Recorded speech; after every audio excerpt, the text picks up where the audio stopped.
తెలంగాణలో టీఎస్పీఎస్సీ ద్వారానే ఉపాధ్యాయ నియామకాలు చేపట్టాలని ప్రభుత్వం నిర్ణయించింది. ఈ మేరకు ఉత్తర్వులు జారీ చేసింది. ఇక దీనిపై మరింత సమాచారం మా రిపోర్టర్ సాదిక్ అందిస్తారు. సాదిక్, చెప్పండి. ప్రస్తుతం టీఎస్పీఎస్సీ ద్వారానే ఉపాధ్యాయ నియామకాలు చేపట్టాలని ప్రభుత్వం నిర్ణయించినట్లు తెలుస్తుంది. దీనిపై అప్డేట్ ఏ విధంగా ఉంది?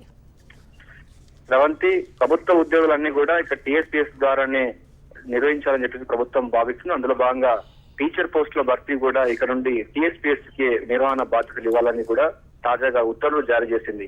ఇప్పటి వరకు డిఎస్సీ ద్వారా నియామకులయ్యేటువంటి టీచర్ పోస్టులు విధానాన్ని రద్దు చేస్తూ ఇక టీఎస్పీఎస్సీ ద్వారానే టీచర్స్ ఉద్యోగాల భర్తీ కానుంది. అందుకు సంబంధించినటువంటి ఉత్తర్వులు కొద్దిసేపటి క్రితం జారీ చేయడం జరిగింది.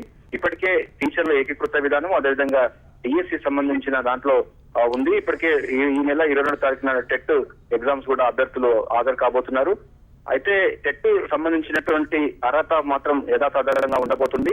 కేవలం నిర్వహణ బాధ్యత డిఎస్సీ నుంచి వెళ్ళి టీఎస్పీఎస్సీ ద్వారా మాత్రమే ఉండబోతుంది. నిర్వహణ బాధ్యతను టీఎస్పీఎస్సీ కి అప్పగిస్తూ ప్రభుత్వం ఉత్తర్వులు జారీ చేసింది.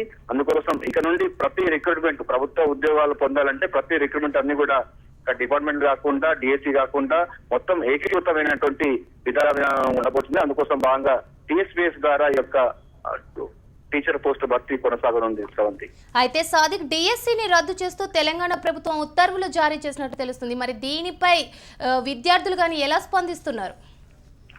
శ్రవంతి, దీంట్లో డిఎస్సీ రద్దు చేయడం వల్ల పెద్దగా అంటే మార్పు ఏమి లేదు. నిర్వహణ బాధ్యత ఇంతవరకు డిస్ట్రిక్ట్ సెలక్షన్ కమిటీ ఉండేది.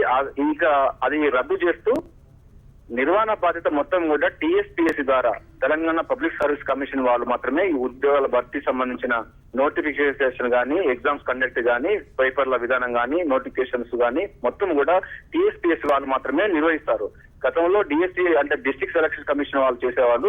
ఇప్పుడు ఇక నుండి టీఎస్పీఎస్సీ వాళ్ళు మాత్రమే చేసేందుకు వెసులుబాటు కల్పిస్తూ ఈ విధానం ఉంది. ఎందుకంటే పారదర్శకత సంబంధించిన దానిపైన ముఖ్యమంత్రి కేసీఆర్ పలు దఫాలు చెప్తున్న నేపథ్యంలో ఉద్యోగుల అవకతవకలు గానీ, పారదర్శకత పాలన ఉన్న నేపథ్యంలో ఇక టీఎస్పీఎస్సీ ద్వారా అంటే ఒకే గొడుగు కింద తీసుకురావాలని యోచిస్తున్న నేపథ్యంలో అన్ని రిక్రూట్మెంట్లు, అన్ని టీచర్ పోస్టులే గానీ, ప్యూన్ ఉద్యోగం గానీ ఏవి గానీ టీఎస్పీఎస్సీ ద్వారానే భర్తీ చేసే యోచనలో భాగంగా ఈ టీచర్ పోస్టుల భర్తీ కూడా టీఎస్పీఎస్సీ ద్వారానే నిర్వహించనుంది. Right, thanks for joining Sadiq.